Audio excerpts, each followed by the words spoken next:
Why, hello there. It's another Monday night, and I am so happy you're here to chat all things real estate. Thank you for being here. My name is Jackie Baker. This is your live weekly dose of real estate reality. Thank you so much for being here. Yeah, so are we hoping for a crash to happen because people feel like this is the only way they're going to be able to afford a house? Well, let me tell you something. Be careful what you wish for. Now, people think this is going to be the only way they're going to get into a home. They're going to be able to afford one. Yeah, that's true. Prices could come crashing down, but it also has massive effects on other aspects of the economy. So we're going to talk about that tonight. And of course, I got to bring on a very special guest. You've seen him before, my good friend, Mr. David Matney. How are you? Jackie, how you doing? Great. I am so great. Thanks for being here. Thanks for having me on your program. I appreciate it. Yeah, thank you. So I wanted to also point out to the audience, if you look in the chat, I am doing a poll. And the question is, if you are you waiting for the housing market to crash in order to buy a house? So answer the poll. We'll give the results at the end of the stream. I want to see I'm curious. I want to know what everybody says. How are you all feeling about this? So David, oh my God. So now, just before we came on, we're talking about our different markets, and I was explaining to David about how New Jersey and even New York, it's absolutely insane. The prices just keep going up and up, and of course, people are saying, you know what, I want to have a housing crash so I can finally buy a house. And an article was put out about this, explaining that, many people want this to happen. And I want to talk about that. And David, I want to get your perspective on it, because I know you're out in Omaha, and I want to hear what's going on in your neck of the woods pertaining to our awesome housing market. So let's get into this. We're going to allow. Okay, can everybody see this? Are we all good? We are good. Okay. So prospective homebuyers are hoping for a recession to bring down housing prices. Does that make sense? Some Americans say they want the housing market to crash because they think it would lower home prices and property taxes. Mortgage rates are falling, but home prices remain prohibitively high. That dynamic has prompted some prospective homebuyers to say they're holding out for a recession because they expect an economic downturn will force home prices lower. They might be in for a long wait. 3 economists MarketWatch spoke to said that unless the job market takes a sharp negative turn and many people start losing their jobs, a housing market crash is not in the cards, and home prices aren't going to fall precipitously. In fact, depending on its severity, a recession could even push home prices upward. So I thought this was interesting that they said this. The Trump administration official says policies are worth it even if they trigger a recession. Home shoppers hoping for a recession are in a challenging situation. The U.S. housing market is mired in a state of unaffordability. Homes in America have become so expensive that would-be buyers are choosing to hold off on buying until there's either a drop in mortgage rates or in home prices.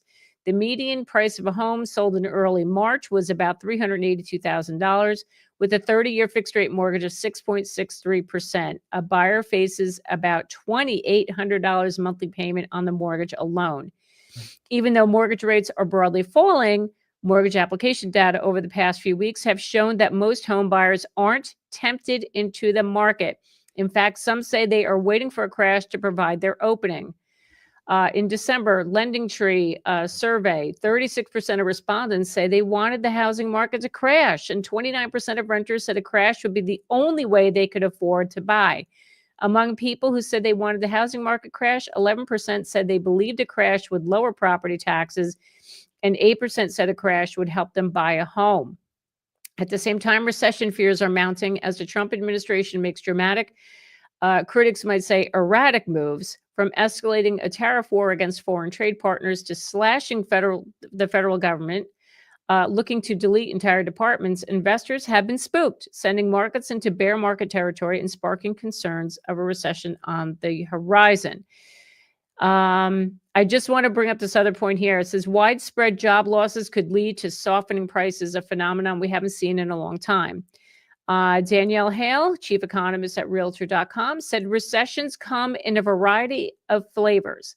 and the flavor plays a role in how the housing market will be impacted. The two most recent recessions alone provide a broad scope of possibilities.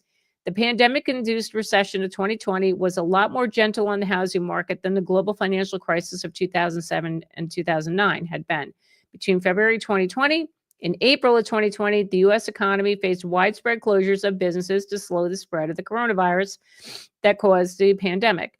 At the time, home sales fell sharply, but within 2 months, sales had recovered and they surged thereafter. Home prices also surged after that period, with buyers snapping up homes, taking advantage of ultra low mortgage rates. But during the lengthier and more severe recession, more than a decade earlier, home sales slowed and remained low for a prolonged period. The financial crisis was caused in large part by reckless mortgage lending, which led to subprime mortgage crisis, and millions of homeowners lost their homes to foreclosure. So I don't want to go into this whole thing, but so David, I hear this, and people have been saying this for years, that they've been wanting a crash to happen because they feel like this is the only way they're going to get into a home, and it's not going to happen. This is not the crash is not going to happen because, as we all know, this is not 2007. Right. Exactly. Right. So unless I'd say this every week, unless we have more homes, that's the only way the prices are going to come down. We need more competition. Now, I want to hear what's going on out in Omaha, because I know you guys, it sounds to me, what we were just talking about before, your market is way more affordable than the Northeast. Oh, yeah, So, big time. yeah. And So tell me about that. yeah, our median price point is right around 300, and you can buy a brand new entry level on a quarter acre lot, 3 bedroom, 2 bath, 2 car garage, entry level start. It's called a celebrity home, for just over $300,000. Nice. And so now our prices below 300 are very competitive. At something 275, 280, you're buying a home that's beat up, it's 40 years old, it's a little rough around the edges, okay? And then not too long, what's kind of funny about our MLS is our MLS used to say, well, how many homes we used to have a below 100 market. And wow. Now when you look at our MLS, the numbers have gone up so much that market is non-existent now. But when I hear your prices compared to our prices, I am just like, I am so grateful I live in Nebraska, because it might snow 1 minute and then next minute it's 70 degrees, but I'll take the affordability over something where you're paying $900,000 for something that's beat up. I know. Granted, you guys are making a lot more money out there, relatively speaking, but I just don't know how anybody, and things work their way from the coast inward to Nebraska, things. So it's like, that's the future. And I'm just thinking, man, how on earth can someone afford a home? I think our market's unaffordable. Then I look at your market and I'm like, how on earth does somebody afford a home in your market? And they're doing it. They're doing it. And let me tell you, I think we're going to start referring buyers to go out to you, because I got a couple coming in from New York. And, good. We were doing some virtual showings this weekend, and I showed them what we had available, and they were just tickled about that. So it was fun. It was fun. Oh my God. I'm sure they're probably like, what? 300,000 for a 3-bedroom house? Sign me up. Hey, Jen. Yes. Oh, there's Jen Sylvester. Hello, my friend Jen. Thanks for being here. So yeah, I as I said before, when we came out, so I'm going to let the audience know, I like to share my weekly stories of my, working with my buyers and my sellers and all the things. So the latest thing we had last week, took my client to look at a house here in Jersey, in Bergen County. And it's in a town where you don't see that many multi-million-dollar homes, right? It was more of a working class community. But this house was listed at $925. And it was a beautiful home. Nice colonial, 2,600 square feet, very small lot. But okay, so the prices had gone up in this town as well, but like, again, not getting into the millions. And we were like, okay, this is great.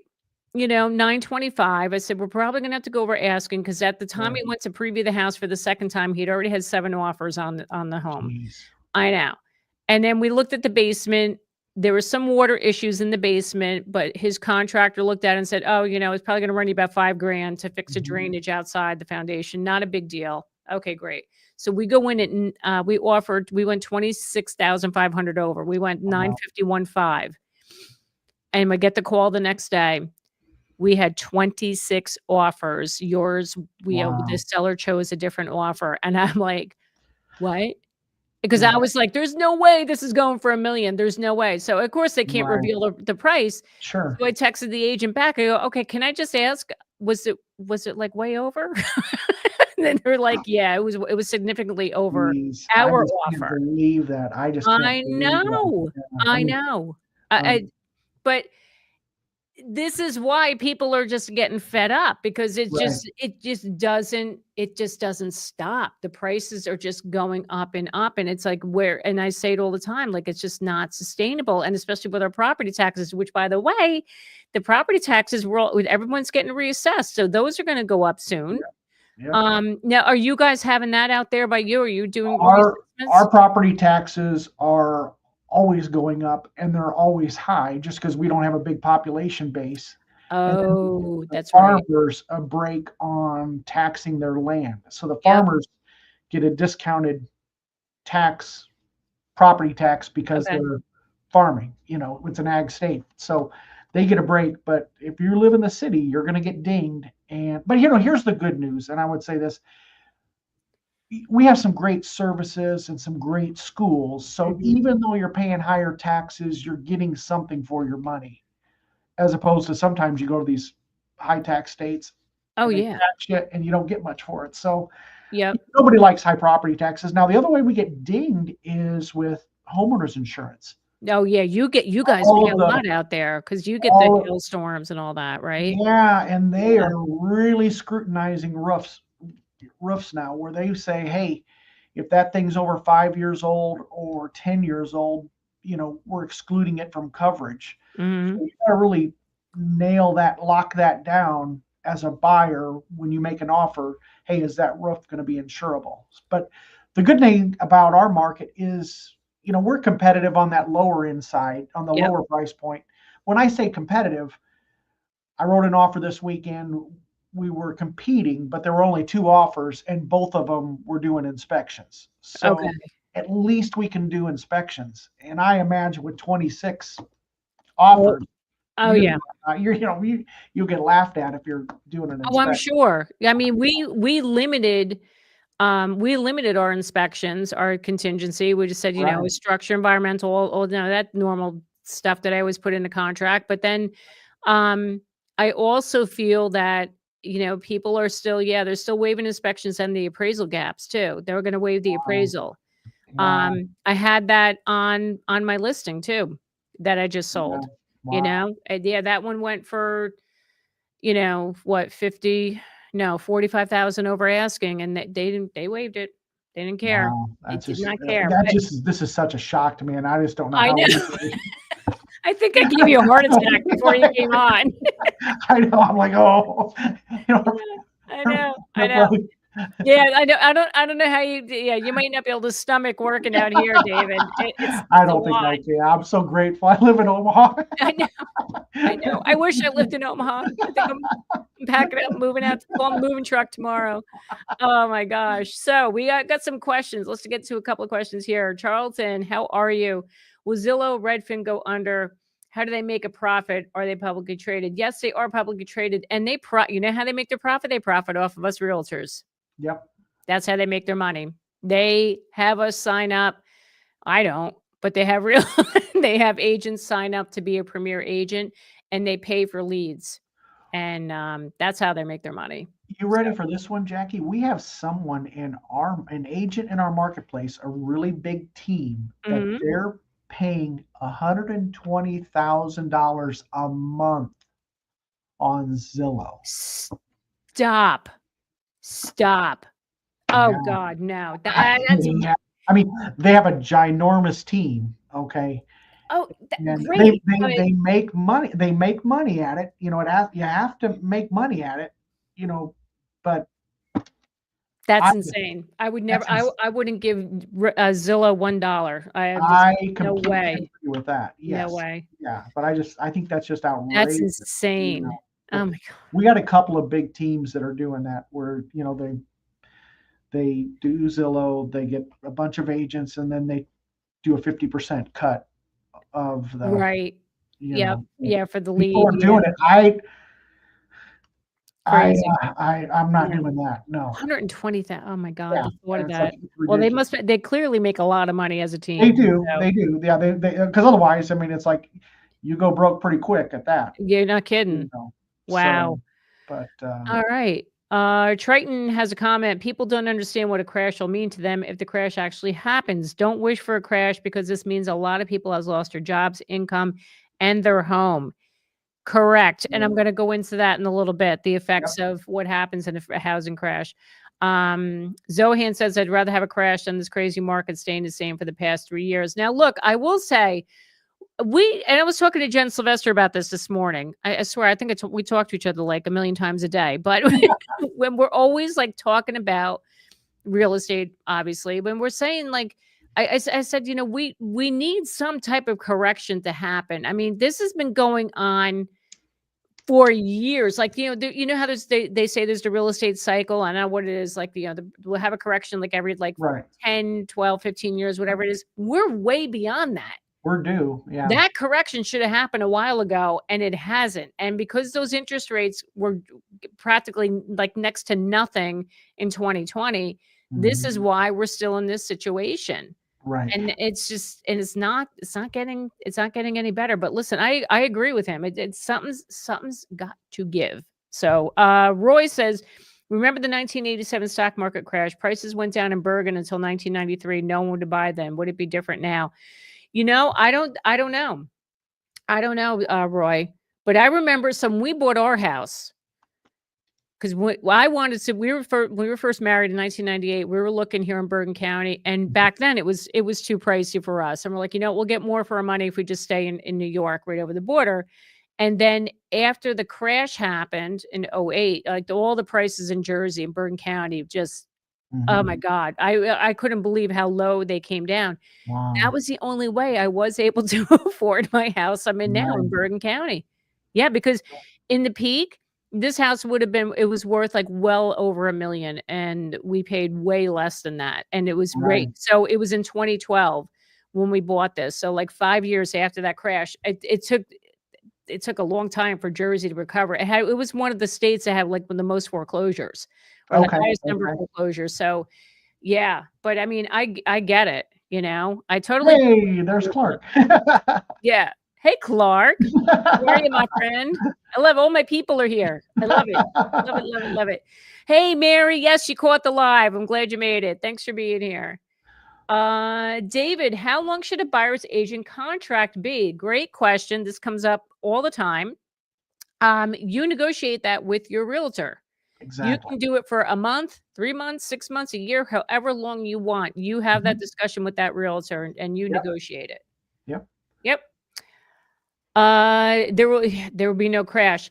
Like right now, no. It's not possible right now with the way the inventory is, and there's still too many buyers. Now, look, I understand that article. They're saying that buyers are holding back, but I guess it depends on the market too. Like I was just saying, Right. here where I am, we get 26 offers on a $925,000 house. I mean, yeah, where's the crash? Like there's still people I wanting know. to I know. buy, right? Well, and here's the other thing too. Recessions don't hit equally.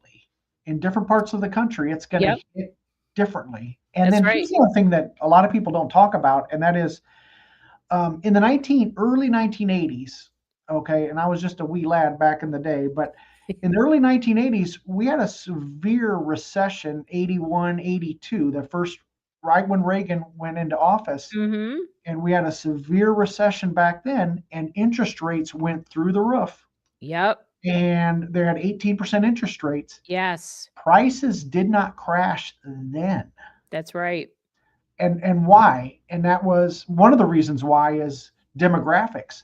The people buying in the early 1980s were the baby boomers. Those are the people born in the 50s, and they were coming of age in the 1980s. So we had, and now with the millennials, we have the echo boomers. These are the children of the baby boomers. Yep. And they're buying. So I think, and the first time home buyer is shut out of the market. Only 25% are first time home buyers. That should be closer to 40. So we have a whole bunch of pent up demand that's sitting there waiting and waiting and waiting. And all that's happening is prices keep, the only people are buying are, hey, the people in their 40s, 50s, and 60s. And they can afford it because they have that nested equity. You're right. And so many people have equity that even if prices come down, it's not like you live in a Bitcoin, okay, where you panic and you sell. Yep. You live in a home, you got to live somewhere. And if you have a low interest rate, if you got into trouble, now you've got to have some money saved back in a safety net, some sort of, because then you're hosed. But I just don't see where, I know people would like prices. I mean, everybody, Jackie, both you and I would like prices to come down because more people could buy, and that would drive more sales. But, I know. We just because we want something to happen doesn't mean it's going to happen. I'd like to lose, I'd like to be 25 and attractive. That and 185 pounds. That's, I could want that, but a recession isn't going to bring that about. Oh my God. That's why I love having you on. I love these lines that you throw out here. Oh my God. You freaking crack me up. You crack me up. Oh my goodness. Okay. So on to the question. Mary, husband and I want to sell our house in Middlesex County. The plan is to move to South Jersey to buy a cheaper house. Is now a good time or should we wait? It's all on your timing. Don't wait for the market. Do not wait for the market. If you feel that like, okay, I'm ready to make the move, the house is ready to go, and you've identified where you want to move to, then that'd be the right time for you. But I'm going to give you a little bit of a warning here. If you're looking in South Jersey, try to identify, I don't know if you're talking about like the Jersey Shore. The Jersey Shore is very super competitive. So just be aware of that and align yourself with an agent that's on top of the market.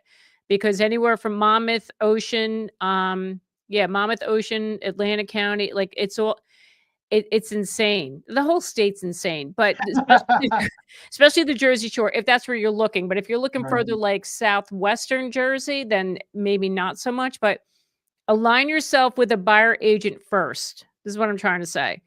Find yourself, if you need me to help you find somebody, I'm happy to do that. Like you can click the link in the description and fill out the form and I will get you connected to somebody down there. But because it's so tricky right now with selling and buying, and the timing of that, like if you need to sell your house in order to buy the next one, there's a whole method to that. And you got to, in this market, it gets a little tricky. So the first thing I would do is talk to a buyer agent just to see what the market's like and see how competitive it is. And then you can talk about selling your place. That's what I would do. Yep. So anyway, Iris, thanks for being here. I'm new here. Love your videos. Thank you. Do you have any thoughts on the real estate market in Bay Area in California? I don't have specifics, but from what I read on the daily basis, I mean, so San Francisco, I think is starting to slow down a little bit. David, I don't know if you've heard anything, but I have not. I think that is starting to, it's not crashing, but I think it's starting to soften a little bit. That's all I know about that. We sold our house 3 years ago, planning to buy immediately, but interest rates spiked. Waiting for them to normalize only led to higher rates and soaring prices. We are now under contract. Good for you. Oh, good for you. I love that. Awesome. Hey, congratulations. And I want to put it out there. If anybody's got a story, are you buying a house? You under contract? Did you close? Put it in the chat. I want to hear about it because I love hearing these stories of success because everyone feels like, oh my God, it's doom and gloom. It's not all doom and gloom. People are doing it. People are buying houses. And I want to celebrate that. Jackie, Michael Bordonero also covered this topic on his channel 2 days ago, unrelated. How do you vet other realtors for your referrals when they're out of your area and out of state? That's an excellent question. So I go through a network of agents. I research, what their sales are. I see how many homes they sold in the last year. I look at their reviews. And then we have a conversation and I tell them about, how these people find me. And, and a lot of times these referrals, the buyers or sellers will put their information, give me their information, what they're looking for. And I put that out there. I put that out there to the agent and saying, look, this is what they need. Can you provide that? And 95% of the time they do. I just had a closing last week. I helped a woman sell her home in Kentucky, and now she's moving back to New York, and now I got her connected to an agent in New York. But I will also tell you, I do stay in touch with these agents that I refer my people to, because I want to know. I want to make sure that everything is on the up and up and they're doing their job and they're happy with the agent. And that's a real skill to vet an agent, and that consumes an awful lot of your time. It does. Because of your channel and the size that you're getting a lot of folks contacting you. Yep. And so you know what questions to ask in order to vet those folks out, because not everybody can do that. And I know that just from talking to you, Jackie, I know you and Jen will do this a lot, where you guys put a lot of effort into vetting those folks. So when you're handing somebody off, because hey, they'll come back to your comment section. Yeah, exactly. Exactly. Yes. But but what's really upsetting to me though, like some of the reach outs I've been getting lately, and people are sharing their experience with the realtors that they're working with and they had to fire because they were so bad. And Jen, it's Jen's thing, the 80% versus 20% agents. Right. I can't believe how many 80% agents are out there. But the people I just got somebody reached out to me yesterday. She fired her realtor because, you ready for this? She was concerned. The houses she was looking at, the roofs were older, and she was concerned she'd have to replace them. And the guy was just like, I wouldn't worry about that. Like blowing up concerns about the extra expenses, and it was he was only wanted to make the sale. Well, and then I forgot the stat, but how many agents did not have a sale last year? Oh, a lot. I forget what that was. Oh, I thought it was and I don't want to say a number just because I'll probably say it wrong, but I mean I thought it was in the 70s or something like that. It was like 70.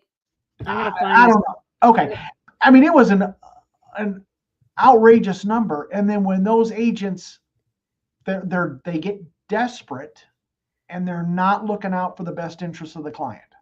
No, they're not. They need a sale. And that's one drawback with sales being so low the way they are.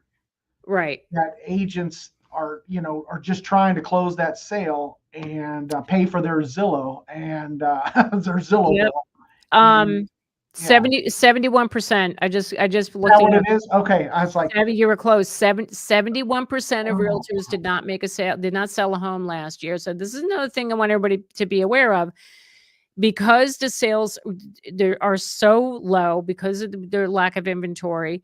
You're gonna get these desperate agents, right, that are gonna do whatever the hell they can to get the deal to close. So let's all be, everybody kind of put their radars up and be aware of that, because they do it. They do like this lady said to me, the guy was like blowing off her concerns about, buying a house with a bad roof and making the repairs. And he had no regard for her concerns about the added expense she was going to have to put into the house when she closed. So that it's and these folks are struggling to get into a home just to afford it. And then they don't have that money set aside to pay for something that, they're counting on you to guide them and provide good advice and good guidance. And then sometimes you hear things, you're like, oh, Lord. But, the good thing about it is that the buyers out there can get educated via YouTube and ask questions and find out things and learn. So I think, Jackie, you're doing a great service for folks by being out there doing this. Giving folks a chance to they can ask a question where sometimes, don't we rank as far as an industry, like below lawyers, but slightly above congressmen, or vice versa? I mean, I thought it was used car salesman, but yeah. I don't know. It's like same the thing. bottom four. It's like, we're Same thing. They're all lumped together. It's all right. the same. Yeah, it's all the same thing. So But it's like, oh Lord. and I say it all the time, we have to do better, and we got to be careful in this market because, again, like I just said, you're gonna see more of these 80% agents because of desperation, but it's unfortunate. Mitesh, do you guys have any viewpoint in real estate market out of USA like Melbourne? Unfortunately, I do not. I do not. I do have not. no I'm clue about sorry. that. But I appreciate you being here. Oh, Jackie, let me ask you this. Did you Sure. hear that Alabama passed a law saying that the exclusive buyer agency is no longer required? I know. Wow, that's like, I let's know, grab some popcorn and watch the sparks fly on that one. exactly. That's going to be crazy. Oh, Yeah. I'm so glad you brought that up. I saw that yesterday. I was like, It's like, ooh, oh, here we go. Here we go. Now they're going to start, all these states are going to start oh, pulling back on this. Yeah, it's going to be fun. It's going to be fun. Marilyn Perez, thank you for being here. There's an area in Vegas known as Summerlin, and not only the prices keep going up, but the $1 million homes are selling fast. I'm wow. not surprised. And now it's so I have a friend, we have good friends that live down in Delaware. You'll know I have a property in Delaware. And I was talking to her yesterday about the Delaware market. Mhm. And she said the same thing about like the Delaware beaches. The $1 million homes and higher are selling like that. But the Wow. homes that are priced like between 5 to 700,000, Mhm. they're sitting. Really? Okay. Yeah. And I'm like, but it's to your point you said before, David, it's the boomers that have all this equity and have the cash Right. or a lot of money to put down that can buy those $1 million homes. So now they're looking to retire. They're going down to these beach towns in Delaware, dropping, between $1 and $2 million on a house and not thinking twice about it. So what Yeah. she's saying here, now Wow. Vegas is another area where a lot of people like to retire to. So Mhm. I'm not surprised. So that's an example of the boomers who have all the money and they're And cashing I in. think there's like 38% of folks don't even have a mortgage. Is that correct? Or is that somewhere Something around that? I It's thought it was around there nationwide. I'll tell you, nationwide. in Yeah. New Jersey, that number's higher. Is that right? Okay. It's closer to it's around 50%. A few years ago, it was like 50%. I'm sure it's Wow. higher now, but Wow. yeah. Well, that's I mean, why they're selling the house, pulling the cash out, like, oh, let's just go buy this and think right. nothing of it. Gab Snags, that's me. A millennial still waiting. I'm not hoping for a crash, but I want prices to come down like they were before COVID. I hear you, and a I lot of hear you. people want Yeah. that too, but You're not alone. You're not I don't think alone. it's gonna happen. Casey, closed in our dream home January 9th, Awesome. getting ready to put our previous home in the market. Excellent. All Congratulations. right, Casey. All right. Congratulations. Love that. All right. Yay, Daisy, closing on the 31st, first time home buyer. Congrats, Daisy. That's Awesome. All amazing. right. That's great. I love it. Love it. Love it. Mark says the problem with waiting for a crash to buy is if you're buying and selling at the same time, it also affects your sale. 1,000,000%. Bingo. 1,000,000%. Yeah, Yes, it does. absolutely. So I want to share with you talking about, I just want to pull up this article really quick. Okay. So if the housing market crashes radically, well, this talks about interest rates. So you know how you mentioned before about back in the early 80s that the Yep. interest rates actually went higher. Okay. So let's talk about here. What causes a housing market crash? The causes of a crash are multifaceted and often interwoven, encompassing economic missteps, financial instability, and regulatory failures. One primary driver is property overvaluation, which is fueled by speculative buying and indulgent and very risky lending standards. Okay, this is what happened in the great financial crisis. All right, so when home prices rise significantly faster than the general population's income levels, housing becomes increasingly unaffordable, setting the stage for a collapse. Another critical factor is the rise in interest rates, which increases mortgage costs and reduces housing demand. Economic downturns or widespread job losses further aggravate the situation, leading to a surge in foreclosures. Okay, now, what happens during a housing crash? You have tightening of credit. Okay, lenders respond by tightening credit standards. This caution is an effort on behalf of lenders to avoid risk, which is Yeah. high during a housing crash. In essence, they do this to minimize their losses. These stricter lending standards result in fewer eligible home buyers as fewer and fewer people meet these increasingly difficult lending standards. This naturally exasperates the housing crisis, further suppressing demand on and property prices. When lenders tighten their purse strings, investors and developers who rely on financing to sustain operations or fund new projects are impacted. Student housing developments may face significant delays or cancellations as securing loans become increasingly challenging for investors. Another thing that happens, you have a sharp decrease in housing prices. A defining characteristic of a housing market crash is steep and rapid decline in home values. This leads to a surge in foreclosures, which then flood the real estate market and distressed properties, further pushing housing prices down. Falling home prices present both challenges and opportunities for investors. While reduced home prices may create favorable conditions for acquiring new assets, the devaluation of existing properties can negatively impact your existing portfolio. Homeowners also tend to delay buying and opt instead for renting. Rental markets may experience short-term gains. However, declining rental rates may offset these benefits if an oversupply of housing persists. There's also an increase in foreclosures. So this is from economic pressures. So people losing their jobs. This is what happens. People will end up foreclosing. For investors, the rise in foreclosures is a double-edged sword. On one hand, you can acquire distressed properties at a significant discount, a lucrative investment opportunity. What it means for buyers. Housing market crash presents prospective buyers with a unique mix of challenges and opportunities. On the positive, you have falling home prices, creating a buyer's market, offering the potential to acquire properties at significantly reduced costs. On the flip side, tighter credit standards and economic uncertainty can make securing financing more difficult, limiting the ability of some buyers to use these opportunities. The crash on investors. The housing market crash is a double-edged sword. Declining property values and rental income pose significant risk. What else we got here? Let's see. What happens to the housing market when interest rates rise?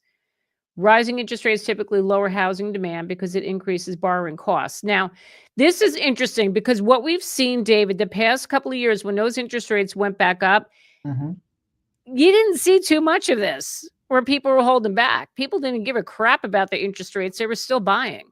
Right. I mean, you got to live somewhere. I mean, exactly. But because there's no homes, and this is what's now, still driving the demand up, if right? we were still at those low rates, you wouldn't have 26 offers. You would have 400 offers. Totally. You Yeah. would. And then, I mean, you'd have prices going even further through the roof I because know. there's more buyers out there. So, Yep. Nobody likes these high interest rates, but if we didn't have them, could you imagine how high prices would be? No. Oh my God, no, not here, no. I mean, that's like, Like, I can't. I can't. Like, every day I look at MLS, I'm like, "That house sold for how much?" Like, are they for real? Really? homes sell for market value, and Yes, and that's the market. And I know. if and then here's the other thing too. Let's say prices were to magically take a hit. You know what happens? People want to buy at the bottom. Where is the Yep, bottom? You don't know where the bottom is exactly. until it starts going back up. And then you're like, oh, I missed it. Okay. Yep. And you're upset with yourself then. You're never gonna time the market. If Warren Buffett can't do it in the stock market, then nobody else. No, You think, watching a couple of YouTubers is gonna be able to make some sort of expert market timer to no. And you never time the market. You just don't do that. You You're cannot never gonna. time it. You're never gonna. The best time to buy is when you're ready. When you're ready. Absolutely. And Uh, and, and you're never gonna be ready, but you want to be prepared, and you want to have yeah, some money saved back in an emergency fund.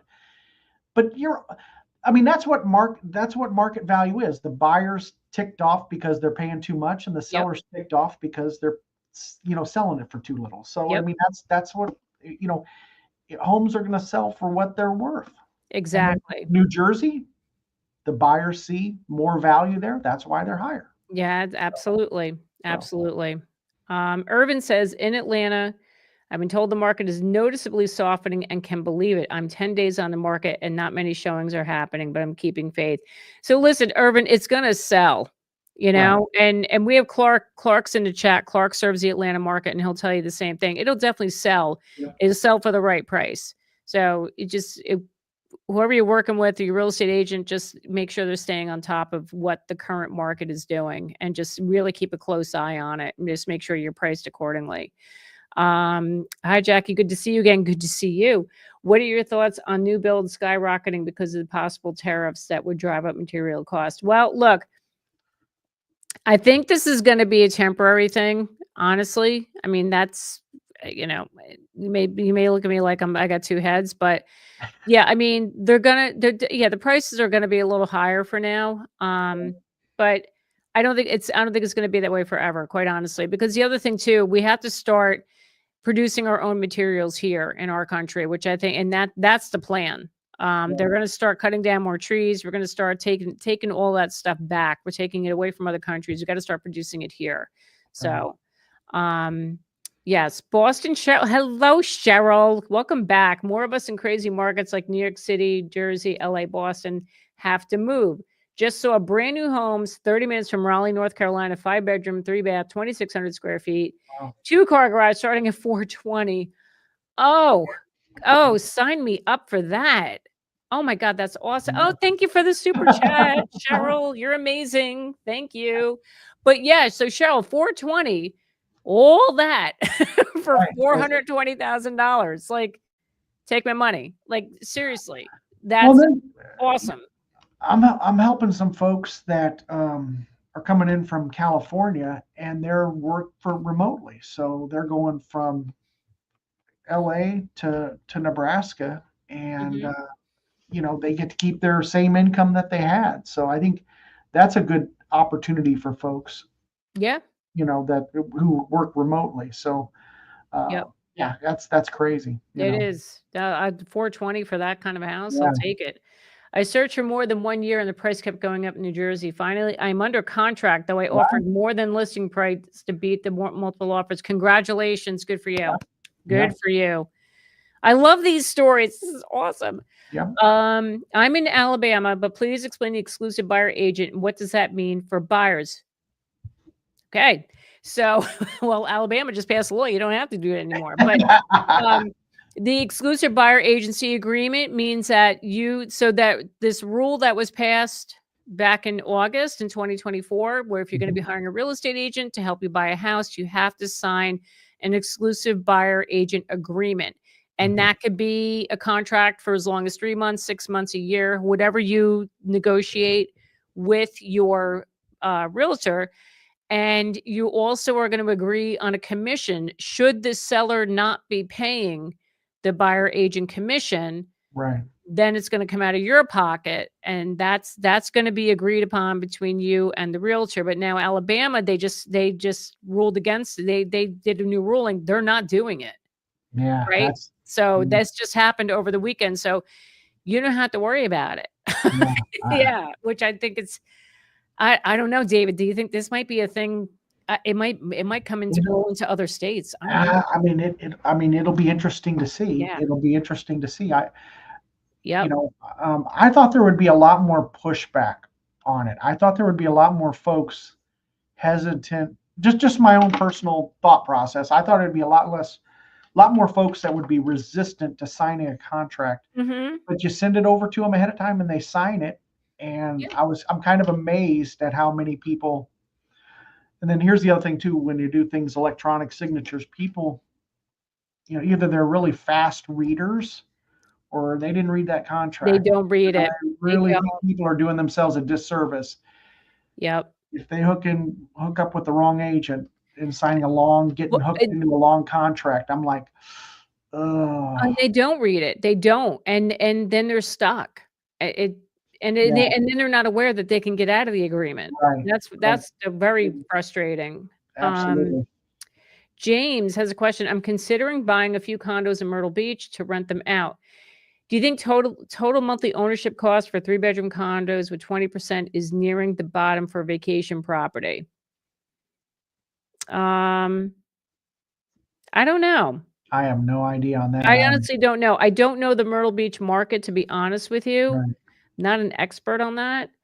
But I would definitely, if you're going to talk to a real estate agent down there, make sure it's somebody that specializes in the rental markets too. And calculate worst case scenario. Don't calculate, hey, the best case scenario, because things always, you know. Yep. And then, you know, how much can you stomach if that thing is vacant and or if they're vacant. Yep. And then, yeah, I think that's. Yep. Bert from San Francisco, the Bay Area market is not soft at all. Been looking for months, no dice. Wow. Interesting. Okay. Well, thank you for that. Mortam, last June we sold our home in Florida for $425K. Last week I heard that the buyer did some updates to the house, planning to rent it out. No takers. He's now hoping to unload it for $450. Yeah, good luck. Good luck. Yeah. Yeah, I mean, if you only bought it last June, not even a year. Right. I know. And listen, Florida, oh my gosh. If I see one more video on YouTube about the Florida market, oh my God. It's like, it's terrible there. I feel bad. I feel really bad. First time home buyer here in Arizona, new construction build will close in May. Super excited. Love your channel. Awesome. Yay. Congratulations. Awesome. Congratulations. This is like, awesome. This is making my week. Like seeing all these wins. This is awesome. Awesome. Hello, Music Mary. Welcome back. Neighbor and I had a direct hit from an F3 tornado. Oh, I'm still in rental fighting insurance company. She's just getting hers fixed. She told me her insurance dropped her hard to get new insurance after claims. Oh God, that's awful. I'm sorry. Yeah. I'm approved to buy another house. But I need to sell mine to have money for the down payment. However, sellers I've dealt with do not want that contingency. So right now I have to stay where I am. That's a challenge too. And that's why the person who was asking before about, they were saying there's a seller house in Jersey, in Middlesex, and moved to South Jersey. Like, you got to be careful. Like, it's really, really challenging. And sometimes you have to do a 2-step move. You might have to sell. You got to do 2 steps. And then rent for a little bit and then buy the house. A lot of people do that here because it's hard. It's hard to do that. You can't sorry, hold up. My clients who I sold their house back in November lucked out and beat out one in a multiple offer situation, even with their current house up here under contract. Wow. They were able to win it. I just think they lucked out with the sellers. The sellers really liked them, and that's why they got it. But they beat out like 8 other offers in this house on the shore. So can I tell a real quick story? Absolutely. I had some sellers that wanted to sell and then buy. Yeah. I met with them at the listing appointment, and I said, guys, you got to make sure you're pre-approved on the buy side once you sell. Talk to a local lender and get your ducks lined up for the purchase. And I got don't worry, we're all pre-approved. We're all this, that, and a bag of chips. And they were using an out-of-state lender. I sold their home, and then they went to purchase. And guess what? He had a $5,000 child support thing. Ooh. And it was just like, guys. And so guess what?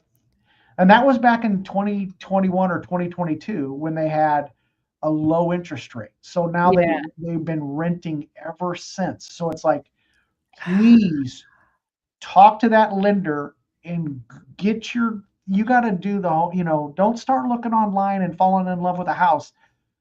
Talk to that lender, get your ducks lined up and then you're going to have to make a 2-step move. But boy, if you make 2 steps, you got to make sure that second step you can make it, because if you sell and you get caught back into the rental market, those people are hosed now. So I use that as an example, and I tell people you got to get that lined up. You got to get it lined up. That's great advice. They gave me it's all we're all good. Yeah. Oh yeah. Well, but David, what do we know? Where are we now? Yeah, Right? it's like, well, I sold her home. I mean, I'm like, Yeah, I know, but it's like, come on, we right, know a thing or two. That's what we're here for. no, Fred, thanks for being here. I see in Connecticut where I live that homeowners, realtors are setting a date on listings to submit offers by and when they will choose one if attractive. Is this a common practice everywhere? Yeah, I do see this in Jersey a lot. we see it in Omaha too. Yeah. So what I do, once I get 2 written offers in hand, I will call for highest and best offers. Mhm. Some realtors, like what you're seeing, Fred, will do that. They'll put it out on the market and just say what we want. So I'm putting on a market on a Saturday. We want all offers in by Wednesday. You Right. know, just now I don't like doing that. I don't know. I don't know. I don't know. I rather like physically have the offers in hand to say, okay, we are in a multiple offer situation. I don't agree with that thinking, but a lot of agents are doing that. It's very common. And like as David said, David sees it out in Omaha too.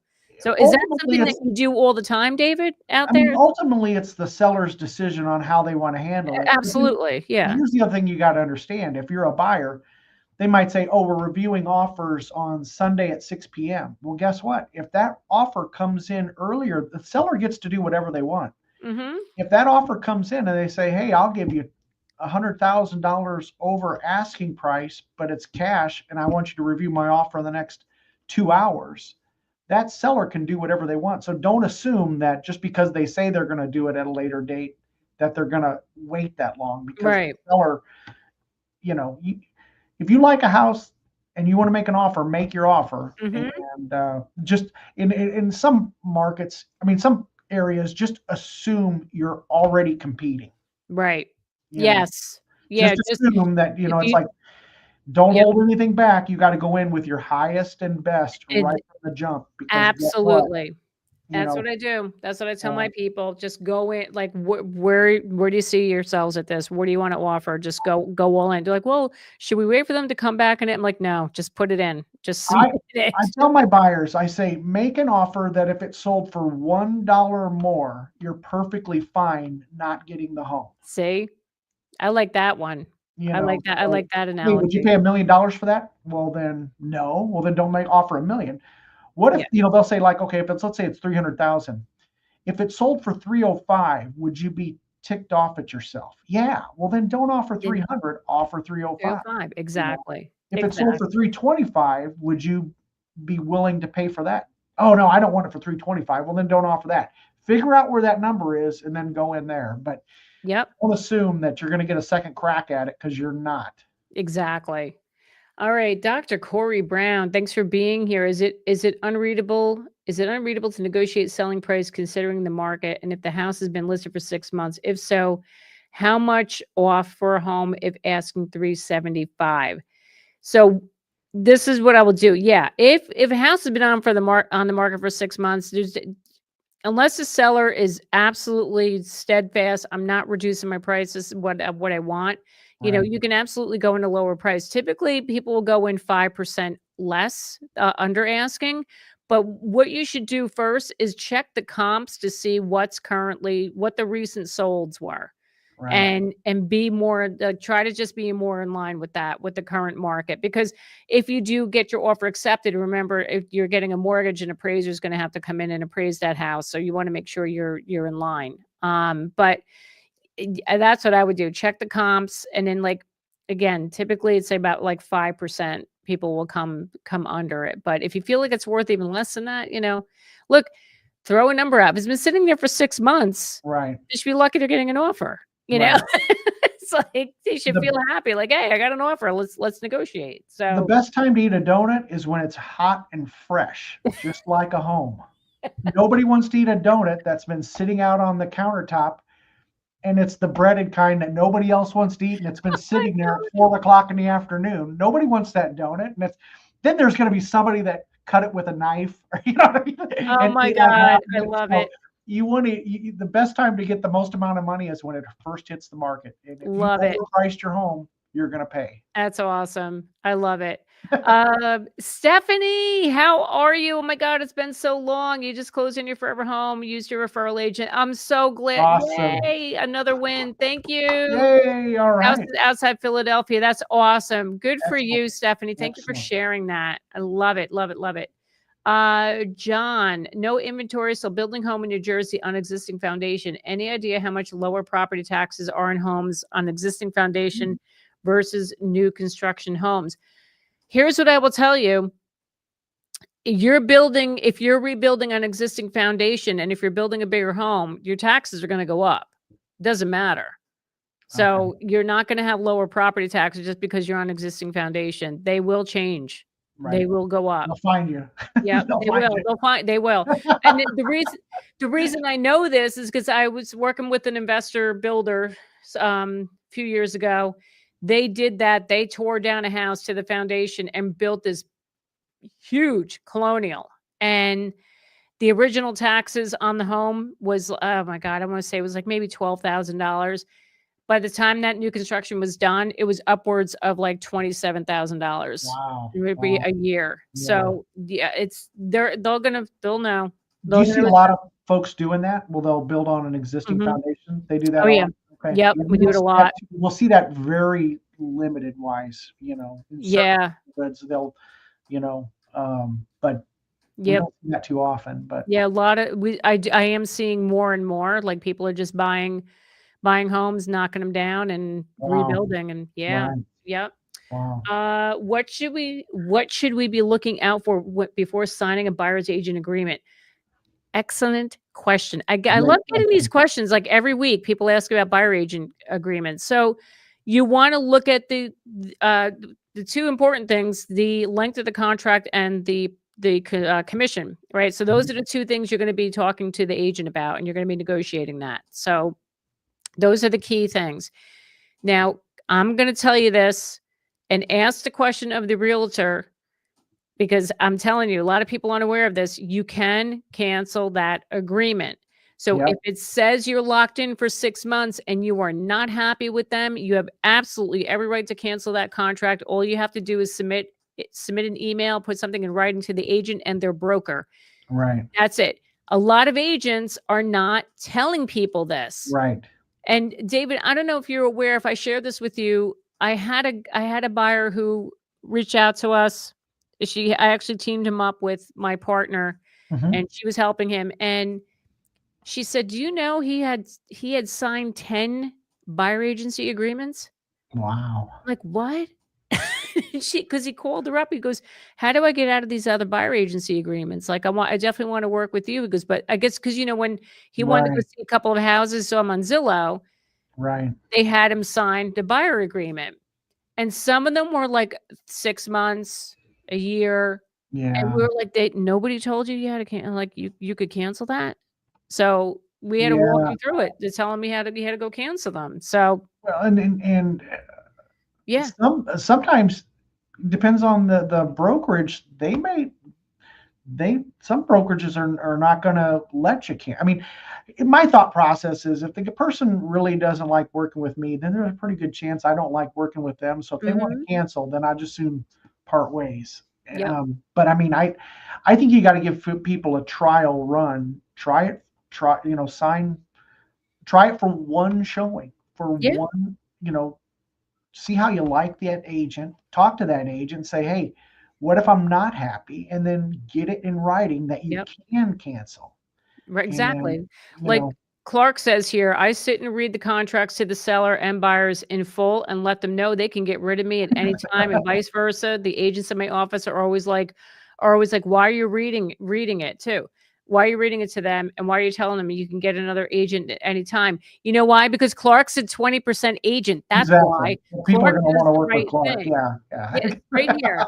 You should be honest and transparent up front to be able to carry out the best services possible. Amen, Clark. And this is why we're friends. Yeah, exactly. Why we're part of the circle Absolutely. here. Clark gets it. Me and my wife both work in New York City. Thanks to you, we learned about New Jersey neighborhoods. A few months ago, we bought our house in Oradell. Our mortgage is lower than our last rent. Thank you so much. Yes, thank you. Thank you. Oh my God, thanks for sharing. That's amazing. Congratulations. Awesome. Yes. Blind Army veteran, is smaller square footage homes selling better than large square footage homes in northern Louisiana? I do That's not know that. I do not know that. I would imagine maybe, but I I don't can't know. speak to Jackie, Louisiana. let me ask you a question. For the Mhm. folks that we were, the chat that was just the 2 chats ago, the folks that were from Ordell, New Jersey, Yep. that are moving or that commute into New York City, how many miles is that? And what's the commute time on something like that? Just out of Oh, curiosity. David. So, I would say, so really, it's probably like anywhere between 15 to 20 miles into New York Okay. City. How long? Depends on the day. It depends on Is how that what right? method you're using. So if you're driving, an hour, minimum an hour, Really? at least an hour. If you same thing, Wow. bus, train. So here's an example, like where I live I'm in northern Bergen County. My husband commuted into New York City, and he would take the train. So he would have to drive 10 minutes to the train station. Okay.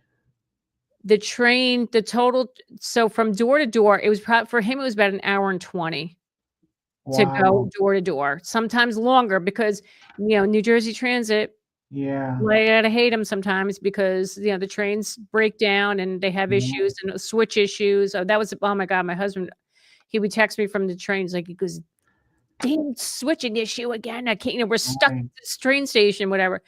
That happened quite a bit, but Wow. That is driving, it's like when we wanna go into the city, plan on at least an hour, and because really. you just never know what the traffic's gonna be like, and that's, yeah, so but people Wow, that do just it. blows me away. That just I know, but this sometimes I'll talk to people and I'll be like, hey, you're in Papillion, you're not on the other side of the earth. yeah, You know, yep. we're 30 minutes. You can go the one side of the town to the other. And See, that's nice. I would love that, but even if you're yeah, closer, so even if you're like Southern Bergen County and you're closer into the city, it's still, right. you may shave off like 10 minutes, if that. Is that right? It's, yeah, Okay. it's the traffic. It's Now, awful. obviously, I'm not from New York City, or you're a part of Yeah. town. How big are you part of the New York City Metro? Is that Yeah. what they call you? Yep. So, how many people are in that metro? Oh my God. How Well, many? think about it. In New York City, there's what, like 8 million people or something like that. So, Jeez. oh God, so I couldn't tell you. Between New Jersey, Connecticut, then you have the 5 boroughs, and then Long Island. 'Cause Think about it. You have all the, and then when you're taking mass transit in too. oh, Oh, yeah, and then coming from parts of New York, like Westchester County, you got people coming from Long Island, taking Long Island Railroad into right. Penn. It's just it's a Oh, lot. It's a lot. yeah. It's a lot. And in Connecticut too. And then people take the train from Connecticut into the city too. Yeah, Southern Wow. Connecticut. Yeah, it's fun. Uh, what happens if all the FOMOs who fled the Northeast to Florida during pandemic do not sell the homes they have in Florida, as many of them are moving back to northeastern states, buying and raising. So, okay, we are seeing this a lot. And what happens to them? I mean, if they're not selling, they're not selling. They could even leave Right.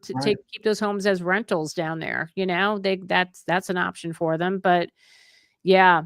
Kenneth says, how common is it to take a loan against your home to make a down payment on a new home instead of selling first and buying new? So they used to do, remember the bridge loans? You don't Mhm. see those anymore. Not too often, huh? No, what you could do, Occasionally, but yeah. no, yeah, that's not a thing. You could take out a HELOC, or you can take money from your 401ks, and my lender has told me that people have done, and use that as a down payment Mhm. for the new house until they sell theirs. People do it. It's I don't highly recommend that, but I mean, if Yeah. people will do it if they're in a situation where they have to make that move and you don't have the funds to put the down payment. That's, yeah, Well, it's, they gotta be approved for 2 loans, and they gotta make sure that they can make both those payments. well, if you can take a line of credit though, Right. I mean, you can, still, once yeah. you buy that new one, you still gotta you're making payments on that new one. Yes. Yeah. Right. Right. But then if Right. you're selling, right, but then once you sell Right. your house, Once you're you're going to pay selling, off yeah. the HELOC. Right. You're going to pay off that HELOC, and then, Yeah, there's a dance there, and eh, everybody's gonna be in a different situation based on their finances and things right. like that. But, the best is a sold home. The best stressed is a sold home. Yes.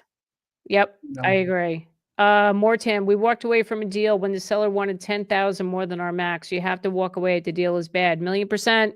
Yeah. If you're not happy with it, walk away. Jen, I'm stealing your donut analogy. Right, Jen? I'm using that from now on too. I love it. I know David's got the best analogies.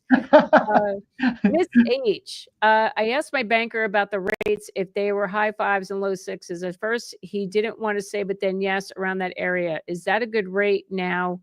Will it change later, you think? So nobody can really predict these rates right now. What I can tell you is what the economists, the analysts, all the people are saying, that expect the interest rates to be in the sixes. So right now they've come down to like the low sixes, right? Mm-hmm. So I was hoping we'd get into the high fives by the end of the year. They're saying no, that's not going to happen. But one never knows, because every time I say something, the opposite happens. So, anticipate, just prepared, be prepared. I'm just managing your expectations. They're going to be in the sixes. Yeah. So, is it smart to buy a condo with low mortgage amount but high HOA fees? Oh, my favorite topic. The HOA fees, be careful with that, because they don't go down. Okay. And if you have to sell it down the road, you're going to be limited on your buyers, especially if your HOA fees are really high. Right.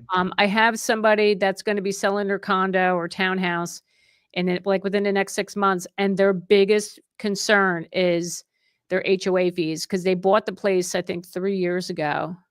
Mm-hmm. And their biggest concern now is like the fees went up a lot because of the insurance. You had a great video on that topic itself. Yep. Maybe they could put the. I have several. Yeah, I have several videos about it. Yeah, because people have really got to be aware of that. And yes. Yep. Just be careful, because here's the thing too. Your property taxes you can write off, right? If you can write off your mortgage interest, HOA fees you cannot write those off. I have no clue on that. The last person you would want to take tax advice from. Well, is a real estate agent, and probably me. Well, it helps when you're married to an accountant like me, because I hear it all the time. He's like, you can't write those off. I'm like, yeah, okay, that's good to know. See, I'm not married to an accountant. I know. It's like, yeah, you can't write them off. That's helpful. Yeah, right. I know. Oh my God. Kim says, how soon can you cancel an agreement? If you're talking about a buyer agency agreement, as soon as you want. If you like go out with them for a couple times and you're like, yeah, no, it's not for me, you can cancel it whenever you want. Yeah. I like that trial run. Give them a test run of one showing. Yep. Or something like that. Or a couple of showings. Yeah. The best way to cancel is to not sign it to start with. Mm-hmm. Right. Rhonda, in Delaware, we have so many people come from PA, New Jersey, New York, where they're selling homes for $800,000 to come here to buy homes for $400,000. Lower taxes and insurance. Young buyers have no chance. Yeah. I know. And Delaware is insane. Wow. It's insane. Well, because of the property taxes. This is why everyone wants to retire there, because the property taxes are like next to nothing. But it's gotten, well, like I said before, my friend who lives down in the beach area in Delaware. They're selling for $1 million or more. So, can you recommend a book that teaches about buying your first house without losing money? I want to live in the house. Oh my God. I don't know of any offhand, to be honest with you. Do you, David? I would say subscribe to your channel. Over time, you're going to get up. Which, congratulations, you're at 90. Is it 91,000? I know. Which everybody should subscribe right now, shouldn't they? Yes, please.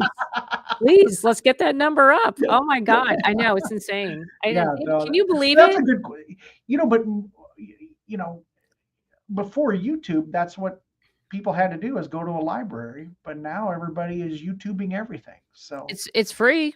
Yeah. YouTube's free. You got but not all content's created equal either. You got to have great content. Absolutely. And you want somebody who's experienced and things like that. So that's, Yep. Dr. Brown asked a question. If you signed an agent agreement in Alabama, what happens now that the law recently changed? Are you still bound to that agreement or contract? No, I would say no. No, I I would would, and agree. I would let the agent know, like, Yeah, you don't need, no, if they got rid right. of it, no, absolutely not. Yeah, yeah, absolutely. Yeah. Um, Design and Deb, do you strictly do residential real estate or do you do rural real estate with acreage too?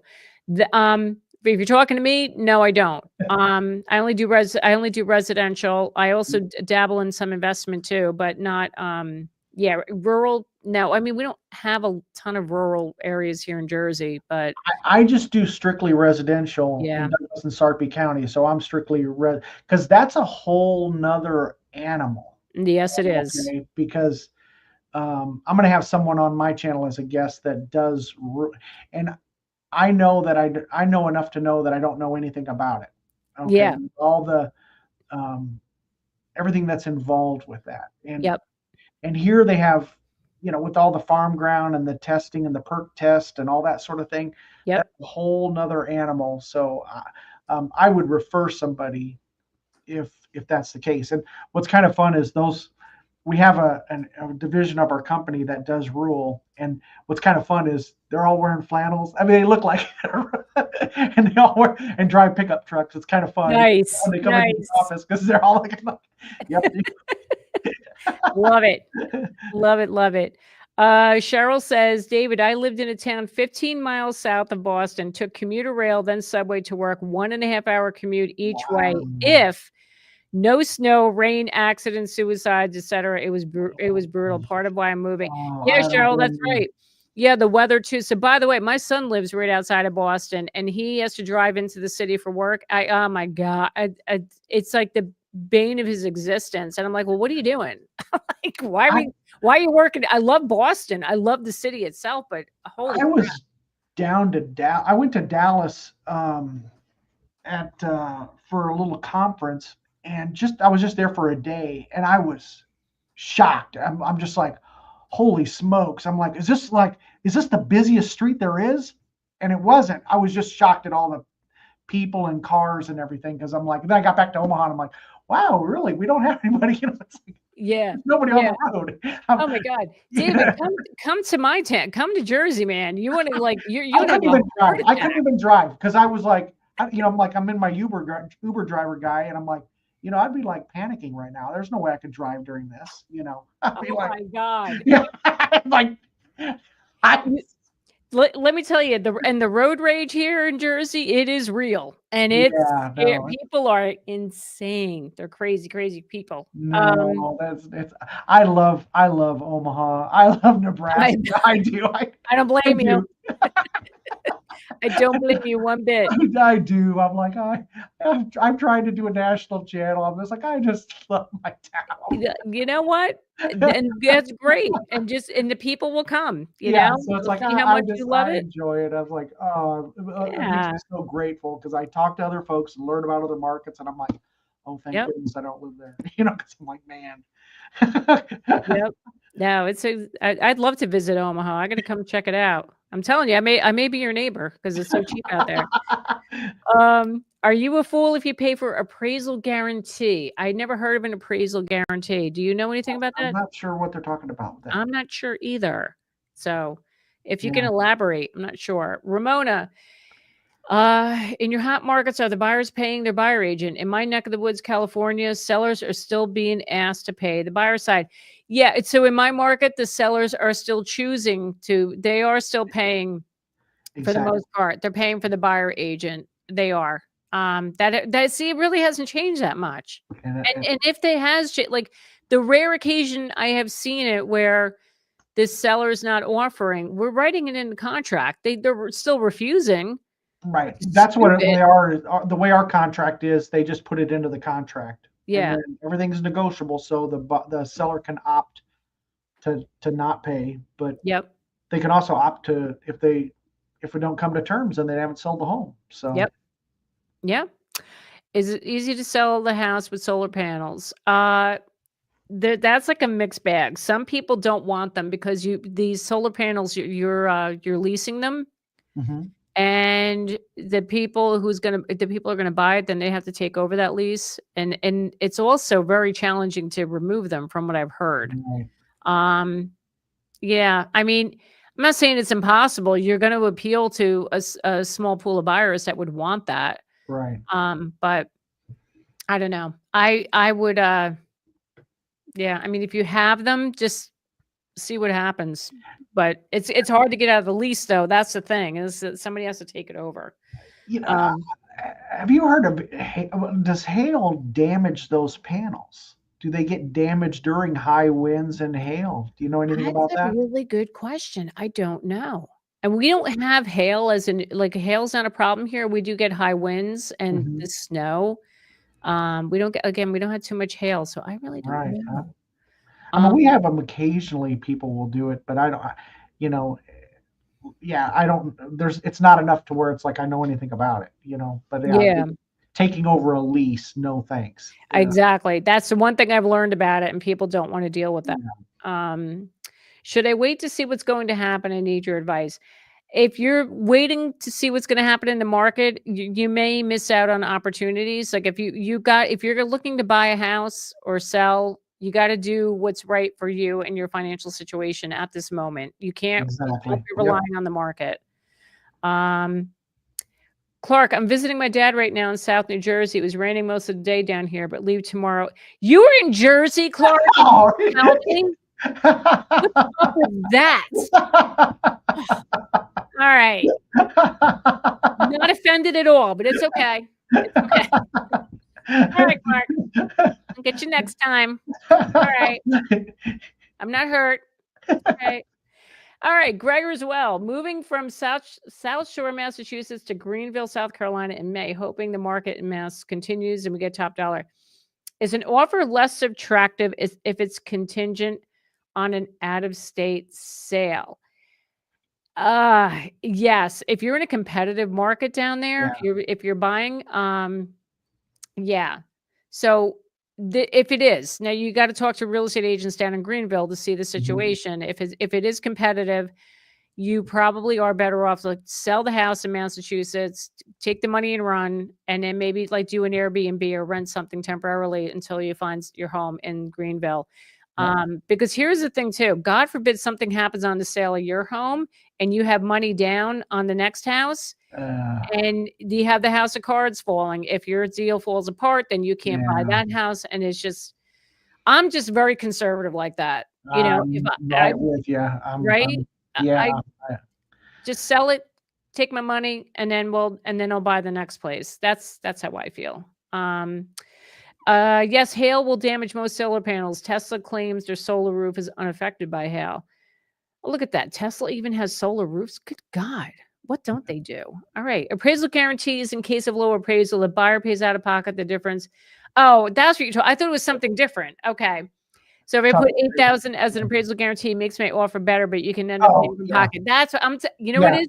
Appraisal We call coverage. it appraisal gap coverage. Yeah. We don't call it appraisal guarantee. We call it Yeah. or waiving the appraisal, but with appraisal gap coverage.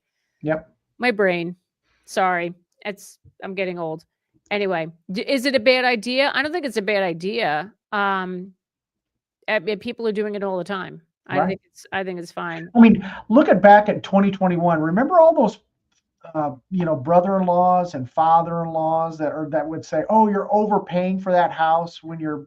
Remember in Uh-huh. 2020 when people were overpaying and Uh-huh. they got that 2.5% interest rate, but they Yep. were overpaying. It's funny how I never hear anybody regretting that 2021 purchase. Nobody Yep. has said, "Wow, I really regret that." 2.5% interest rate. Or Yep. 3% interest rate. Nobody. Yeah. Yep. All right, we're gonna do a couple of more comments here. How much of a discount would you expect on a new construction house that's been listed for a couple of months? That's hard to say. You gotta talk to the builder. Can I take that one? Yeah, you sure Because can. because we see a lot of new construction, Oh, and okay.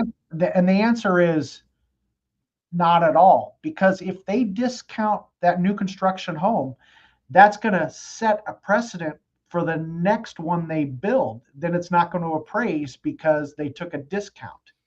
Does that make sense? Yes, that's right. So now you might get a free garage door opener, but you'll never see builders lower their price. They'll add more amenities, but they're not going to lower the price. And you know what else the builders do? They're smart. Guess what they do? If a home isn't selling, they turn off the spigot. They quit building. Because every time that thing is vacant. Now, here's what happens in our market. Builders, I have a buyer that made an offer on new construction and it's being built. Well, guess what? It's advertised as an active listing. So they use it as a spec home while it's being built. And they'll put in the MLS remarks, contract pending, but it'll look like in our market, we have all of this new construction. It's not there because you dive a little deeper and it'll say contract pending. Agents are using that as a marketing tool to get those buyers on the hook. But builders in our market don't build some of them will have like DR Horton and Celebrity Homes. Well, they'll build some spec homes. But most of them won't build unless they have a home under contract already. So they because they've learned their lesson from 10 years ago when they went bankrupt. So they're very cautious about building. They're not going to build a home unless they have a buyer for that home already. Yeah, I get that. I mean, it's smart, right? I think it's a smart way to go about it. To answer that question, are you going to see? Now, here's the deal. I don't know what individual market that person was from. Could there be a situation where a builder does that? Yes. Then you got to question of the stability of the builder as well. It's like, why are they fire sailing it? You know what I'm saying? So, but typically you're not going to see builders lower that price. Okay, cool. Well, thank you for sharing that. All right. So before we start wrapping up here, if you guys saw the poll in the very beginning, in the top of the chat, are you waiting for the housing market to crash in order to buy a house? So are you ready for this? Okay, let's hear it. It's almost split. 49% said yes. 51% said no. Yeah. Look at that. And that was 385 votes. Look at that. Yeah. So so it's a mix there. It's 50-50. Look at that. So I want to share with everybody. This is Mr. Matney's channel. Good stuff here. He's awesome. Go check out his videos. Look at you crushing it, my friend. Look at that. Thank you. So proud of you, David. It looks amazing. You're doing awesome. So, I'm coming up on my 5th year anniversary. So this April will be my 5th year of YouTube. Good for you. I'm pretty excited about that. Good for you. Good for you. It's been a long journey. Yes. Oh, tell me about it. Anybody knows it's me. You inspire me though, Jackie. Oh, please. No, oh my God. You've always been like one of my biggest cheerleaders, and I just appreciate you so much. But awesome. Well, thank you so much for having me on your thank you for being here, and everybody, thank you so much for joining. Yeah, it was great chat tonight. As always, my people always come through in the community. And so until next time. All right. Let's hope things get better. Maybe not. It'll get better. It'll get better. Yes. All right. Everybody have a wonderful week. I'll see you all on the next one, next Monday. Have a good one. You bet.